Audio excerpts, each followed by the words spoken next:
di sini saya akan menjelaskan tentang rangkaian robot lengan. Pada rangkaian robot lengan terdapat 4 servo yang harus disambungkan ke beberapa pin pada ESP32. Berikut adalah cara penyambungannya. Yang pertama yaitu sambungkan kabel orange dari servo ke pin yang sesuai pada ESP32. Yang kedua, sambungkan kabel merah dari servo ke terminal positif pada adaptor. Yang ketiga, sambungkan kabel coklat dari servo ke terminal negatif pada adaptor. Kemudian yang keempat, sambungkan juga terminal negatif dari adaptor ke ground atau JND pada ESP32. Kemudian untuk sensor ultrasonik, lakukan penyambungannya sebagai berikut.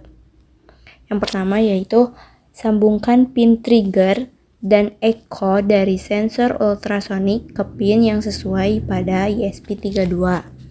Yang kedua yaitu sambungkan pin ground atau JND dari sensor ultrasonik ke ground atau JND pada ESP32. Yang ketiga, sambungkan ESP32 ke laptop menggunakan kabel USB micro. Selanjutnya, untuk rangkaian deteksi dengan ESP32 cam. Yang pertama yaitu sambungkan display LED ke pin yang sesuai pada ESP32 cam. Yang kedua yaitu sambungkan ESP32 cam ke modul FTDI USB to TTL. Yang ketiga, sambungkan modul FTDI ke laptop untuk proses upload. Dan yang keempat, lepaskan kabel input-output dari ESP32 cam setelah proses upload selesai. Dengan penjelasan ini diharapkan penyambungan komponen pada rangkaian robot lengan dan rangkaian deteksi menjadi lebih jelas dan mudah. Di sini saya akan menjelaskan kode pada robot arm. Di sini yang pertama ada inclusory, library, dan deklarasi objek. Pada bagian ini mengimpor library yang dibutuhkan, yaitu ada Arduino sebagai library dasar Arduino, lalu ada Wi-Fi untuk koneksi Wi-Fi, ada ESP32 servo untuk mengontrol servo, vektor untuk menggunakan vektor atau array dinamis, new ping untuk sensor ultrasonik. Pada bagian kedua ini terdapat konfigurasi sensor ultrasonik dan servo, di mana bagian ini mendefinisikan pin untuk sensor ultrasonik dan membuat objek new ping untuk mengontrol sensor tersebut. Pada bagian selanjutnya, ini mendefinisikan struktur yang menyimpan informasi servo atau servo pins dan langkah yang direkam atau record step, kemudian mendeklarasikan vektor atau servo pins yang berisi informasi tentang pin dan posisi awal setiap servo. Bagian ini mendeklarasikan variabel untuk mencatat status perekaman, langkah, dan pemutaran langkah yang direkam. Bagian ini mendefinisikan informasi koneksi Wi-Fi, konfigurasi IP statis, dan membuat objek untuk server HTTP dan WebSocket. Selain itu, mendefinisikan halaman HTML yang akan ditambahkan oleh server. HTML yang didefinisikan di bagian ini menyediakan antarmuka web untuk mengontrol robot. Halaman ini berisi slide untuk mengatur posisi servo. Ada juga skrip Java untuk mengirim data melalui WebSocket dan memperbarui status UI. Lalu ada fungsi penanganan server HTTP, di mana fungsi handle root mengirim halaman HTML ke klien ketika root URL diakses. Lalu ada fungsi handle not found untuk mengirim respon.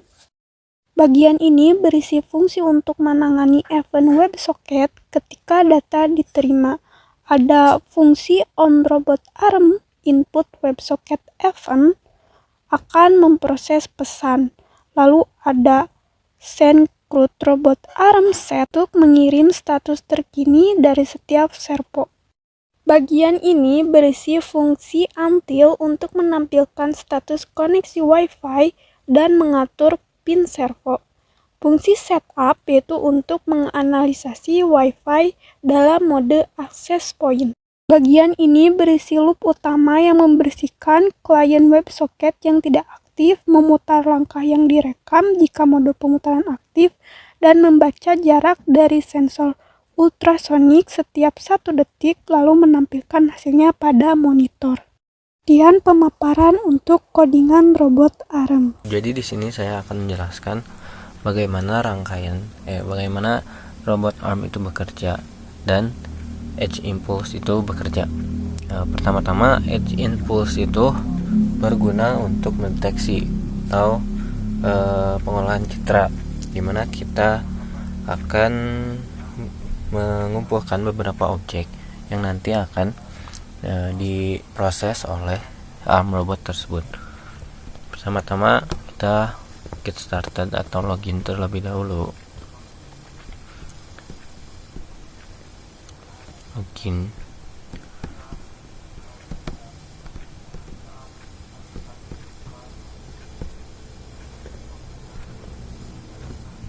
Karena saya sudah login dan membuat akun, ini adalah tampilan pertamanya. Yang kedua adalah create new project. Di sini enter nama projectnya, misalkan si warna. Untuk personal, create new project. Tampilannya awalnya adalah seperti ini. Kita data acquisition, kita add data. Misalkan kalau kita sudah mempunyai foto-foto dari data set yang akan kita deteksi, diusahakan untuk setiap objek harus beberapa kali memasukkan datanya. Dan ini adalah connect a device untuk melakukan secara langsung scanning terhadap objek yang akan diproses. Misalkan add data, upload data. Ada ini berbentuk file, kalau ini berbentuk folder. Misal file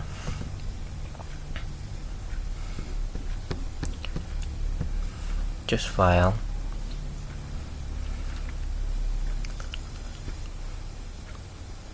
saya ini saja, open.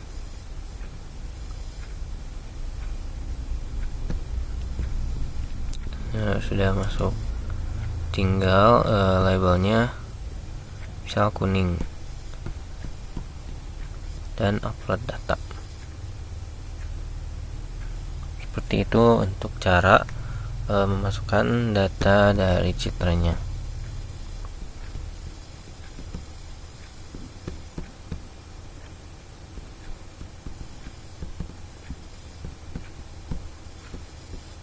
Ini sudah masuk. Jadi setelah itu kita di sini ada labeling queue karena foto tersebut belum dilabeli. Dilabelinya seperti apa? Nah, misal ini.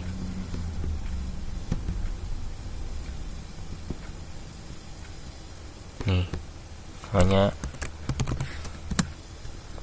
label. Nah, nanti harus secara manual dilabeli. Jadi ketika si pendeteksinya melihat bahwa SPCam-nya melihat bahwa ini dari samping ternyata ini adalah api, seperti itu. Lalu save labels. Nah, labeling queue-nya sudah beres. Dari datasetnya berarti semuanya sudah dilabeli. Sekarang masuk ke impulse design. Di sini klik ini, pilih yang add yang ini, kemudian add learning block, pilih yang ini, terus save impulse. Nah, setelah itu ke image,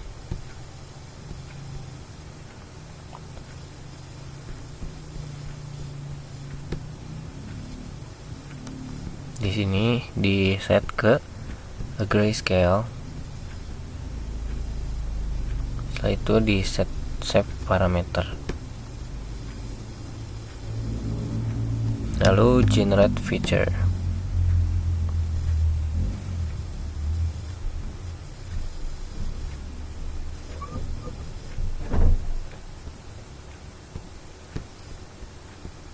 Sedang mengenerate, mungkin agak sedikit lama ya.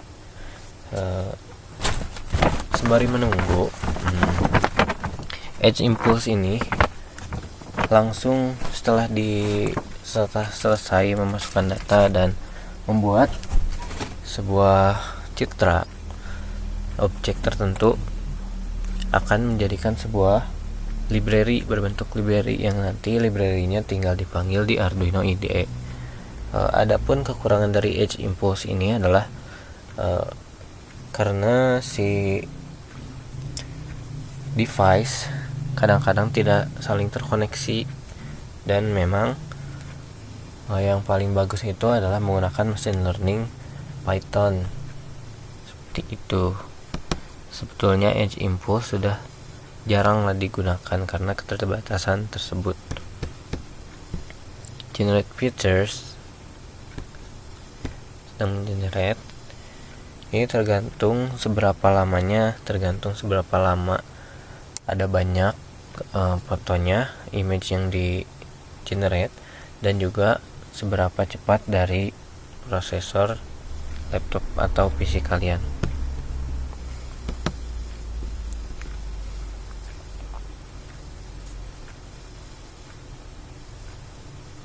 Masih mengenerate.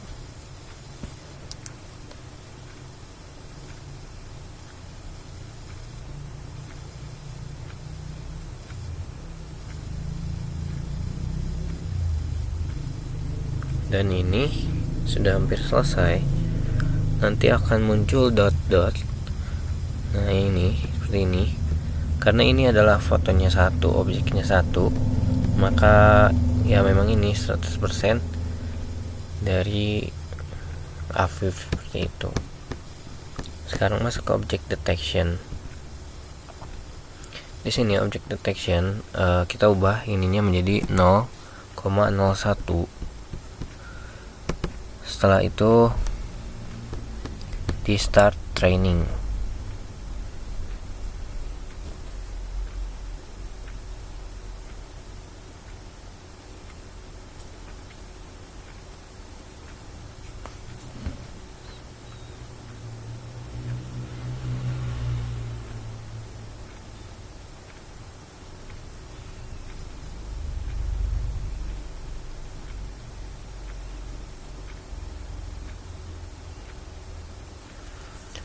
Ya, tergantung dari prosesor PC kalian. Nah, ini sudah start training.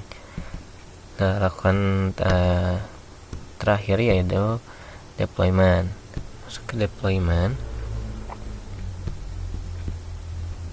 Di sini object detectionnya belum ke training ya. Kita coba lagi di training.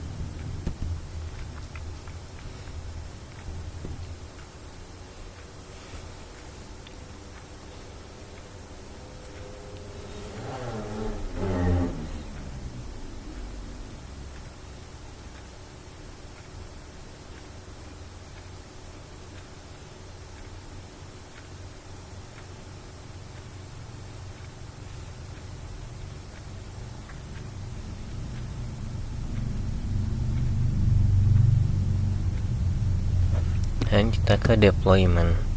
Di sini seharusnya deployment akan ada pilihan di mana kita itu akan memasukkan Arduino IDE, dan nanti akan di choose targetnya ke ESP32i I think, dan nanti akan muncul tombol save atau upload, dimana nanti akan otomatis mendownload ke PC kalian itu libraries dari project kalian tersebut, dan nanti tinggal dimasukkan ke codingan.